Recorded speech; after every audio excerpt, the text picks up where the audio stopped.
Setelah sejumlah peristiwa yang terkait dengan Purnawirawan TNI, diantaranya soal suara-suara pencopotan Gibran dan batalnya mutasi anak Tri Sutrisno, apakah pertemuan Presiden dengan Purnawirawan TNI dalam halal bihalal punya makna tertentu yang berkaitan dengan situasi politik saat ini? Kita akan ulas bersama dengan sejumlah narasumber, sudah bergabung melalui sambungan daring.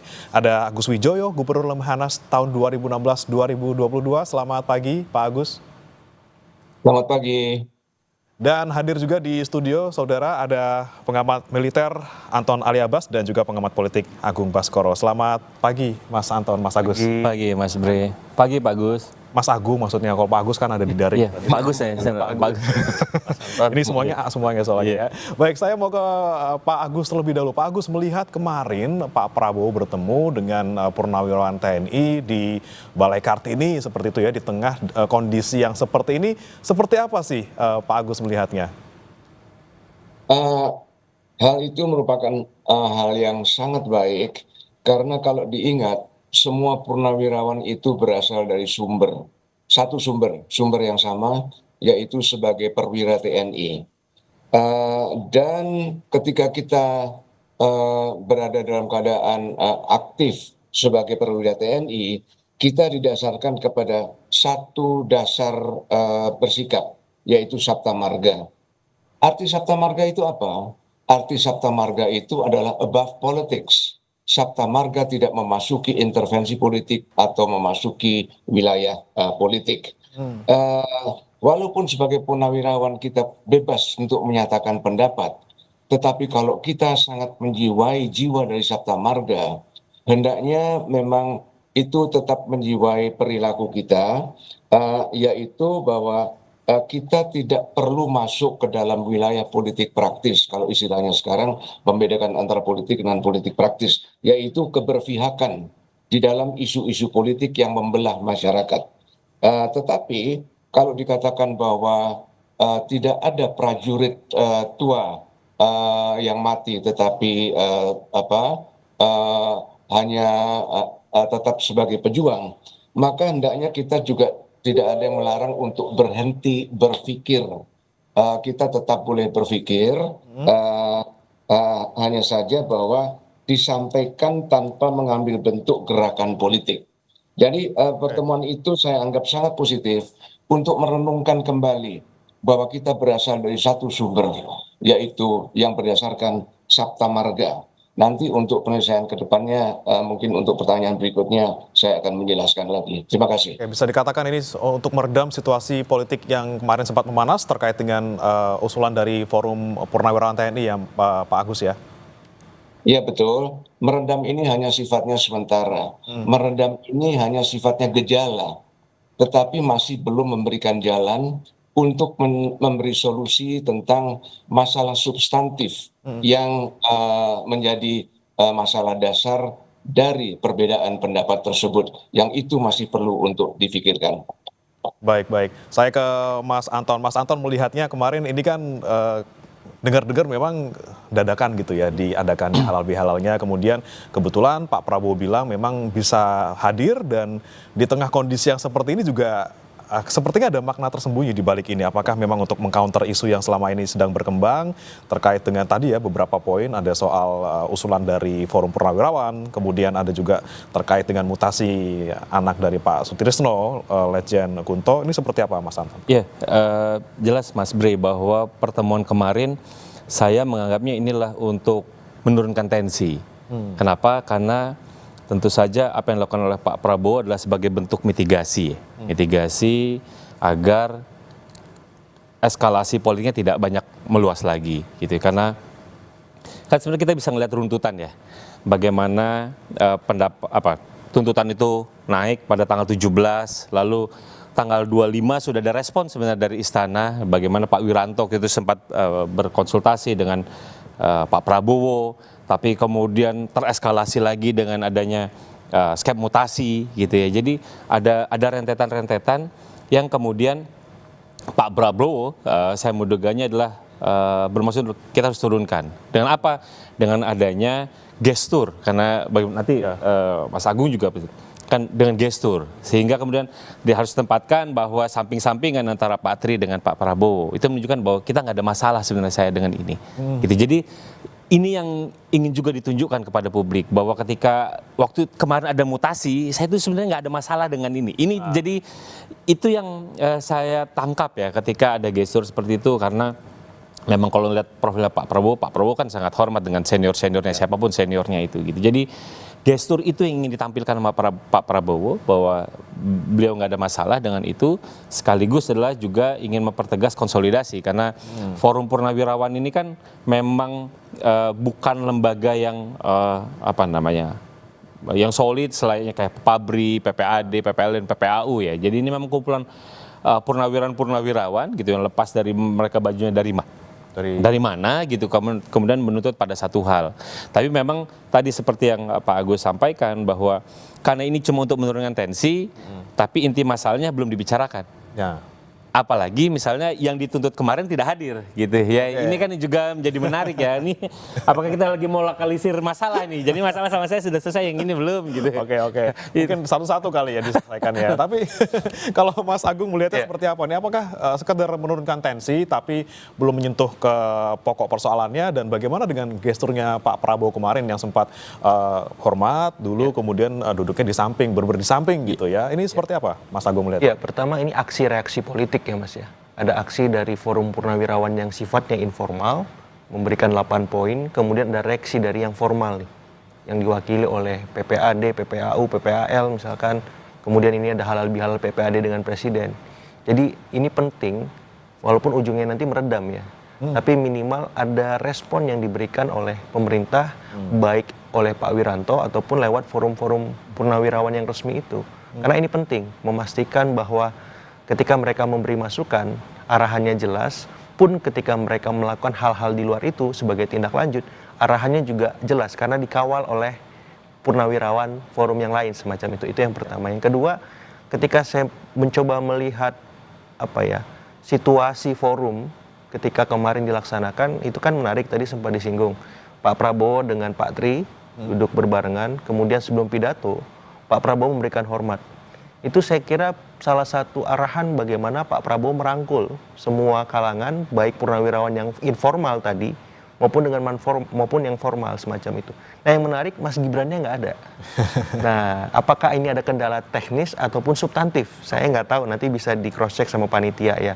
Karena ini bisa menguatkan dugaan bahwa memang ada hal-hal yang tidak bisa dibantah bahwa relasi antara keluarga Solo dengan Forum Purnawirawan itu memang ada kendala ataupun ada semacam disharmoni semacam itu. Tapi Pak Prabowo lagi dan lagi tampil sebagai orang yang merangkul semua.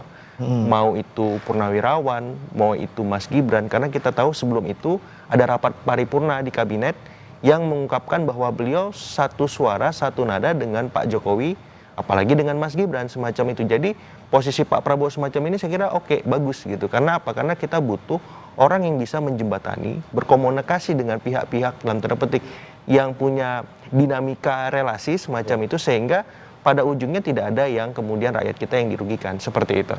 Oke, baik. Jadi langkah Pak Prabowo sebenarnya langkah yang cukup aman dan juga memang harus dilakukan untuk sekarang, paling tidak untuk sementara seperti itu ya. Kemudian saya ke Pak Agus lagi. Pak Agus, kalau melihat tadi pernyataan Anda terkait dengan militer seharusnya tidak masuk ke ranah politik praktis ataupun tidak mencampuri urusan politik yang sedang ada saat ini. Tapi Pak Prabowo kemarin bilang bahwa sebenarnya keterlibatan militer walaupun sudah purnawirawan ataupun sudah mundur di dalam politik ini ya salah satunya tujuannya untuk juga mengabdi pada negara seperti itu. Bagaimana Pak Agus melihatnya? Ya betul, itu yang saya katakan bahwa itu bisa disampaikan tanpa menimbulkan gerakan politik. Karena kalau menimbulkan gerakan politik, maka purnawirawan walaupun bebas menyatakan pendapatnya, tetapi sudah meninggalkan marwah Sabta Marga. Bahwa Sabta Marga itu yang dimaksudkan above politics, hanya menjalankan kebijakan negara dan tidak masuk ke dalam politik praktis, bahwa sekarang sudah terjadi masuknya para purnawirawan ke dalam gerakan politik praktis, dan kalau sudah masuk ke dalam domain warga sipil yang membebaskan itu, besar kemungkinan akan terjadi perbedaan-perbedaan pendapat, bahkan pertentangan-pertentangan pendapat yang seperti kita lihat sekarang ini. Jadi hendaknya eh, sampaikan dalam bentuk saran-saran yang tidak berwujud kepada gerakan politik untuk kepentingan bangsa. Tentu ini adalah timbal balik, tidak hanya satu arah, tetapi dua arah. Kita semua merenung apa sih yang dipersoalkan, apa yang menjadi isu persoalan di dalam perbedaan pendapat ini, guna untuk mencari solusinya. Oke, baik. Terkait dengan mungkin ada orang ataupun purnawirawan TNI yang juga akhirnya masuk ke dalam struktur gitu ya, struktur dari BUMN, kemudian ada juga yang di politik gitu ya. Ketika ada Pak Restu Widiantoro yang jadi Direktur PT Timah, ini seperti apa Pak Agus melihatnya? Masuk ke dalam struktur politik itu hak setiap purnawirawan karena sudah diberi kebebasan. Tetapi hendaknya dia sadari bahwa dia telah meninggalkan marwah sabta marga yang telah menjiwai perilaku dan kehidupan kita selama paling sedikit 30 tahun gitu. Dan bahwa sebetulnya pengabdian utama kepada negara dan bangsa yang dilakukan melalui bidang olah keprajuritan telah selesai. Sekarang tinggal adalah tetap menjadi pejuang untuk mengawal negara dan bangsa tanpa harus melibatkan di dalam gerakan-gerakan yang bersifat politik praktis keberpihakan. Jadi itu adalah memang pada masing-masing. Dan ingat bahwa sebetulnya kumpulan-kumpulan purnawirawan ini bukanlah sebuah kumpulan politik yang tidak bisa diatasnamakan oleh ketua, dan masing-masing punya pendapat sendiri-sendiri. Ini adalah gerakan paguyuban untuk menyatukan semua purnawirawan dalam sebuah kehidupan purna pengabdian di dalam olah keprajuritan. Oke, baik. Kita akan nanti tanyakan lagi terkait dengan bagaimana kemudian kemarin Mas Gibran tidak hadir gitu ya, walaupun memang seperti apa sih sebenarnya kalau ada forum purnawirawan ini, apakah memang orang-orang yang diundang hanya memang purnawirawan atau seperti apa? Kita akan bahas lengkapnya saudara setelah jeda berikut di Sapa Indonesia Pagi.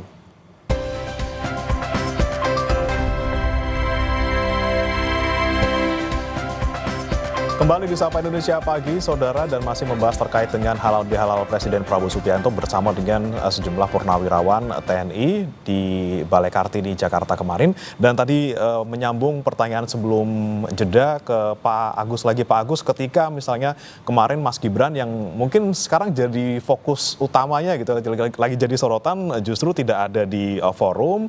Nah, ini kemudian Anda melihatnya seperti apa? Walaupun memang ada omongan bahwa Mas Gibran memang lagi di Sika gitu ya, lagi ada kunjungan ke Sika sehingga tidak bisa datang, tapi ketika ada sebuah forum purnawirawan, baik itu halal bihalal ataupun acara lainnya, apakah memang terbatas hanya mereka yang sebagai purnawirawan, atau kemarin misalnya ada hadir juga Sri Sultan Hamengkubuwono yang di sana yang memang bukan purnawirawan, Pak Agus?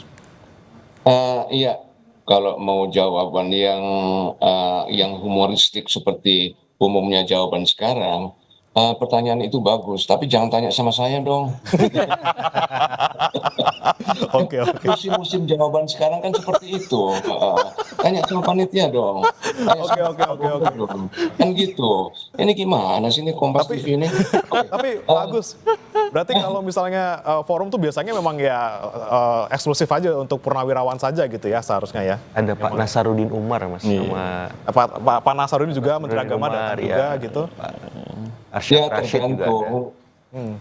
Purnawirawan TNI itu selalu menghormati senior-seniornya, artinya otoritas politik, para menteri-menterinya, sangat tergantung. Tetapi kelihatannya seperti tadi juga jawaban dari para rekan-rekan narasumber, kelihatannya ini hanyalah berada pada tataran gejala, belum untuk menghunjam masuk mencari solusi pada tataran substansi.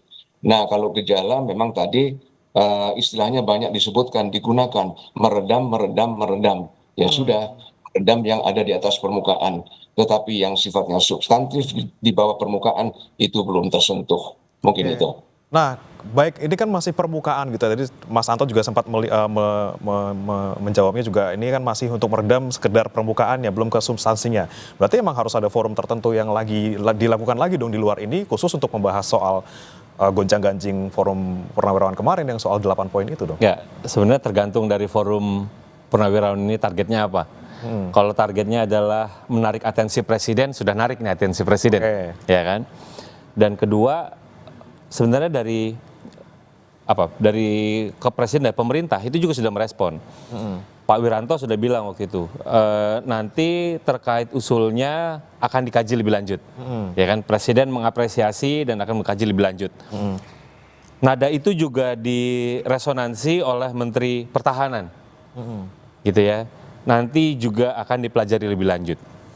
Dengan kata lain, bahwa pemerintah sama timnya Pak Prabowo ini mencoba untuk lebih berhati-hati sebenarnya. Berhati-hati dalam mencermati tuntutan ini. Karena tuntutannya itu kan juga punya implikasi tidak hanya sekedar memakzulkan Gibran. Kalau memakzulkan Gibran itu, kalau semuanya lancar kita dapat 6 bulan wapres baru. Ya. Tapi kan ada cerita lain, poin nomor 1 itu kembali pada Undang-Undang Dasar 1945 yang lama gitu. Nah itu kan ada punya implikasi yang serius terhadap ketatanegaraan gitu. Dan bolanya bisa jadi nggak hanya berhenti di sana saja gitu ya. Itulah kenapa kemudian Pak Prabowo mencoba untuk mendelay gitu. Jadi kita menampung itu dan itu mempelajari lebih lanjut gitu. Jadi dan problemnya kan tadinya sudah agak tenang, kemudian ada mutasi jadi meledak lagi. Gitu. Ini aja gitu. Jadi dan yang kemarin itu tujuannya saya pikir untuk meredam yang terakhir yang kemarin, apalagi mencoba untuk dibuat head to head antara Pak Tri dengan Pak Prabowo. Itu yang ingin diredam. Tapi sekitar kalau kita bicara tentang pesan inti dari 8 poin itu ada reshuffle dan lain-lain yang memang dicoba untuk di-delay. Tinggal dilihat saja karena apakah nanti ini akan berlanjut untuk eskalasi lebih tinggi atau tidak, kita lihat apakah nanti akan ada pertemuan beneran antara forum purnawirawan dengan Pak Presiden. Tapi perlu juga nanti dihadirkan orang yang ataupun purnawirawan yang kontra terhadap forum ini. Misalnya tadi dari PPAD, PPAU seperti kalau PPAD dan lain-lain kan itu secara organisasi ya, secara organisasi. Sementara kalau ini bergerak secara organisasi, tentu implikasinya akan jauh lebih serius. Gitu ya, karena ya ini organisasi purnawirawan gitu, jadi atas nama organisasi, tapi kan ini kan pribadi-pribadi, gitu namanya forumnya cair gitu ya.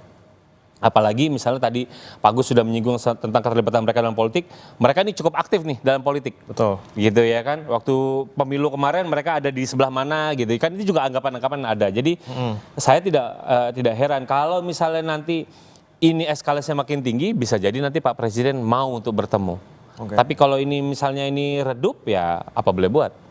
Gitu ya. Soalnya ada pemicu lagi gitu ya. Butuh pemicu lagi gitu, meledak lagi gitu. Jadi kita akan masih melihat lagi nanti apakah eskalasinya itu akan meningkat atau tidak. Saya sih sejauh ini melihatnya bisa jadi menurun.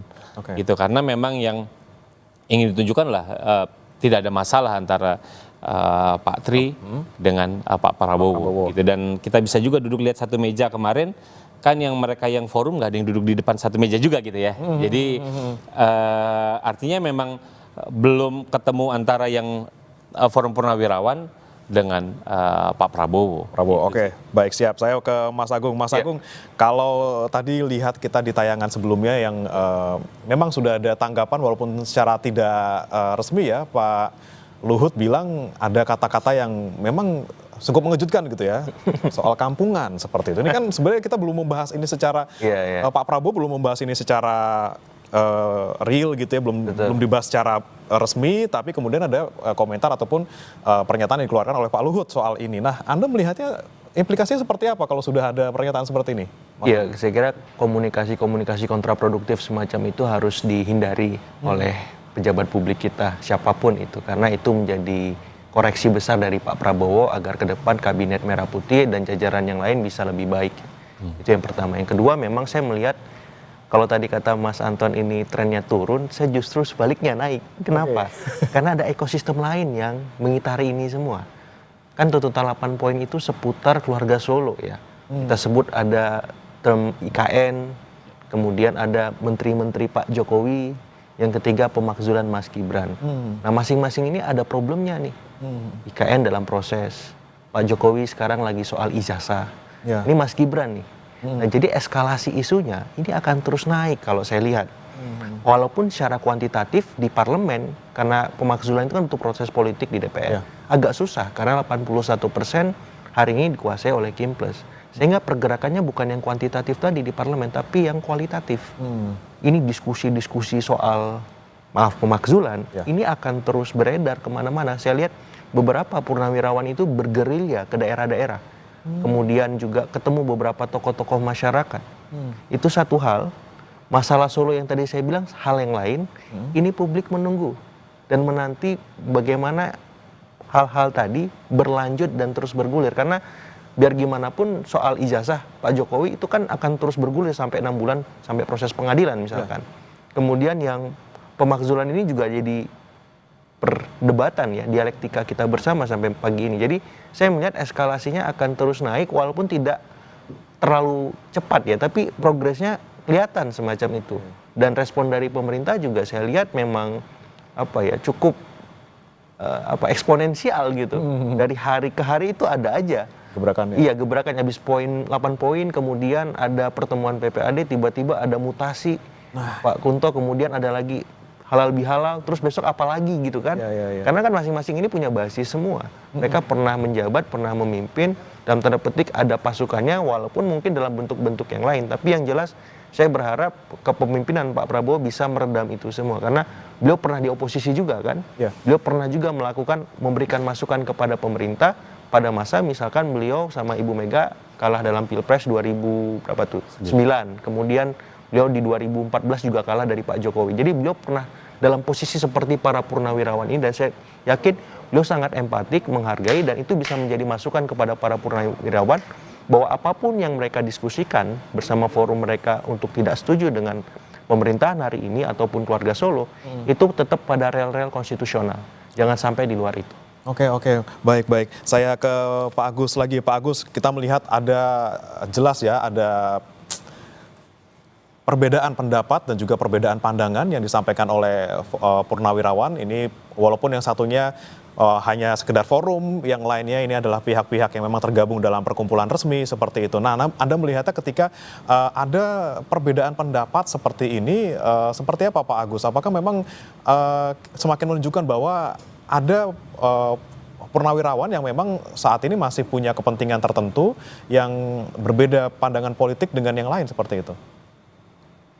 Iya, mungkin yang pertama adalah bahwa cuma ada dua kemungkinan. Apakah kedua belah pihak itu kampungan, ataukah kedua belah pihak itu tidak kampungan, karena memang punya pendapat. Jadi memang harus dipertemukan, dan kita tidak ahli dalam mencari solusi terhadap perbedaan-perbedaan. Saya selalu mungkin saya terobsesi ya, bahwa perbedaan terhadap atau solusi terhadap perbedaan, apalagi yang tajam, itu harus melalui proses rekonsiliasi. Apa itu? Yaitu adalah forgive but not forget. Forgive-nya itu apa? Ya sudah, kondisi sekarang ya. Artinya kita maafkan, kita terima kenyataan sekarang. Bagi yang beruntung dapat rezeki, itu rezekinya, udahlah, beruntung, bersyukurlah ya. Bagi yang belum dapat rezeki, ya memang itu belum rezekinya gitu ya. Udah, itu forget ya, nasib masing-masing. Tetapi itu forgive, sorry. Tetapi not forget bahwa ini terjadi karena ada anggapan terjadi kesalahan-kesalahan. Dan kesalahan-kesalahan ini harus kita temukan berdasarkan, dan karena rekonsiliasi itu adalah pertemuan pendapat kesepakatan, maka sifatnya adalah introspektif pada diri sendiri. Apa sih sumbangan saya terhadap konflik yang sudah terjadi sekarang ini? Jangan sampai bahwa kita menderita atau ketularan penderitaan penyakit, saya jadi sok dokter sekarang ini ya, yang dikatakan sebagai narcissistic personal disorder. Jadi jangan sampai kita merasa selalu benar, paling di atas, kalau memang kita ingin mencari solusinya. Jadi harus ada pendekatan yang nantinya merujuk kepada kesepakatan. Dan itu diawali dengan introspeksi jujur terhadap diri sendiri. Apa yang kesalahan yang telah saya lakukan? Jangan baper untuk mendengar pendapat-pendapat berbeda dari pihak lain agar sampai pada kesepakatan dan kita bisa forgive, forgetnya itu kalau memang ada kesalahan berbagai macam sanksi bisa diberikan di situ, mulai dari sanksi pidana sampai mungkin kepada pemaafan dan kesepakatan untuk kita kembali bersaudara. Itu yang perlu kita coba untuk kita lakukan. Baik, saya ke Mas Anton lagi. Mas Anton, kalau soal kisruh gonjang-ganjing antara perbedaan pandangan dari purnawirawan TNI ini sebelumnya sebenarnya sempat terjadi juga ya, Mas Anton ya, dan kemudian waktu itu juga sempat membuat politik di Indonesia juga cukup bergejolak seperti itu. Yang mana nih? Yang waktu itu sempat saya baca-baca gitu ya, mungkin dikoreksi jika salah gitu ya, tapi mungkin bagaimana kemudian pergerakan antara forum ataupun pergerakan antara purnawirawan TNI ini di belakang ini kemudian mempengaruhi politik Indonesia itu so far kalau Mas Anton melihatnya seperti apa? Mungkin oke kita tidak berkaca ke belakang tapi melihat kondisi yang akhir-akhir ini saja, Mas Anton.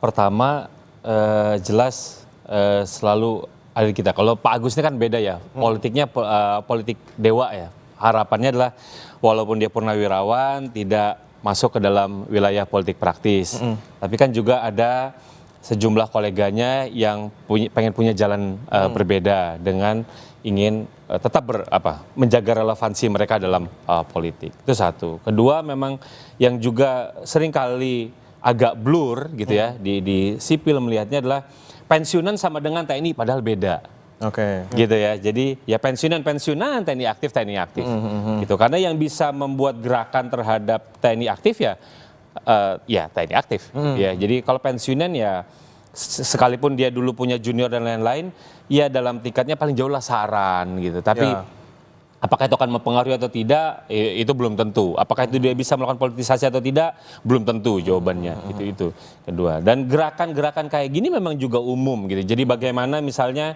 Pak Tiasno Sudarto sebelum-sebelumnya juga ikut cukup aktif ya terkait menyuarakan misalnya kembali kepada poin nomor 1 untuk Undang-Undang Dasar 1945 gitu. Jadi bagi saya apa yang dilakukan oleh forum ini itu memang satu aspirasi mereka sebagai udah kembali ke warga sipil. Kedua sebagai kalaupun tadi kata Pak Agus kurang berkenan di gerakan politik, tapi bagi saya sebagai sebuah gerakan mereka melakukan exercise adalah juga lumrah dalam demokrasi, gitu. Yang tidak lumrah ketika mereka melakukan pemaksaan, gitu.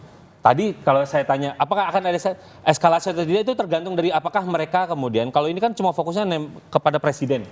Kalau gerakan mereka adalah bagaimana mereka secara serius melakukan lobby di parlemen, nah mungkin ceritanya akan jadi beda gitu eskalasinya. Justru yang kalau saya ya kalau memang pengen di exercise kita dorong aja ke parlemen, bagaimana misalnya ke DPR, ke DPD gitu ya, karena mereka yang punya itunya. Jadi ketika kita bicara tentang impeachment kan prosesnya ada di sana. Mau ngomong tentang amandemen Undang-Undang Dasar mau balik lagi itu kan prosesnya juga ada di sana, gitu. Seserius apa itu akan ke sana, gitu. Ini yang saya lihatnya belum ada gejalanya ke sana. Tapi kan kita bisa belum tahu di sana. Jadi itu dan saya pikir saya masih belum tahu nanti kita mau titik rekonsiliasinya di mana gitu. Karena apa? Karena kan tadi kalau misalnya titiknya adalah hanya ingin mendapatkan atensi, udah dapat atensi, tapi ingin semuanya terwadahi 88, wah ini gonjang-ganjingnya sangat serius. Gitu. Ini yang kita akan lihat sebenarnya. Minimum call dari purnawirawan itu yang di mana? Apakah di poin nomor 8 gitu ya? Itu dia tuh. Atau dia cuma berhenti pada reshuffle atau pada IKN atau mana? Karena kalau misal 88-nya ini sulit nih dicari titik temunya nih. Tapi mungkin kalau 1 2 ya mungkin ya tergantung lagi. Kalau pressure politiknya tidak kuat gitu ya. Karena bagaimanapun juga kalau kita bicara tentang realitas politik dia harus gandeng memang politik konvensional, partai politik Ya. dan lain-lain. Tapi memang ini adalah gejala umum, Mas, gitu. Gejala umum, apalagi mereka sudah pensiun, it's okay dengan gerakan-gerakan seperti itu. Baik. Ini kita tentunya harapkan apa nanti langkah ke depannya gitu ya, terutama dari Pak Prabowo sih ya, sebagai kunci dari ini semua, supaya ke depannya juga tidak lagi gonjang-ganjing, ada win-win solution bagi semuanya, bagi semua pihak yang berkepentingan di sini. Dan sekali lagi terima kasih Mas Anton Ali Abbas, pengamat militer, Mas Agung Baskoro, sudah hadir di sini, dan juga dari online, dari daring, Pak Agus Wijoyo, Gubernur Lemhanas 2016-2022, bergabung bersama kami di Sapa Indonesia Pagi hari ini. Selamat pagi, salam sehat selalu Bapak-Bapak. Selamat pagi. Lagi.